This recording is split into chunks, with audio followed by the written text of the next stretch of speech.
Hello friends, welcome back to my channel.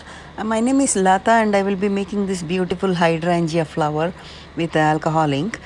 And these are some safety tips on alcohol ink art, so please make sure to read that. And I'm using this Nara paper. This is the Nara synthetic paper 8 inches diameter. And Nara paper is very good for making alcohol ink paintings. And the color I'm using is Glacier, and normally I add the color on the side on a wax paper, so it's easy for me to dip and paint it. And I usually roll one piece of wax paper like this, and I dip the wax paper and use it like a brush, so I can toss the paper as soon as I'm done with the painting. And I don't need to ruin the brush by this way. So I always use this wax paper technique, and just add this drops of glacier ink painting. You don't need to be exact because this is just abstract painting, and you can just add randomly these dots.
Yeah, now I'm using this Cali Art alcohol ink markers to make some designs on the drawing. Like I'm adding some leaf, and I use the mixed shades of greens for making the leaf. And you could follow your imagination to make any shape of leaves that you like, but I'm just making this simple leaf.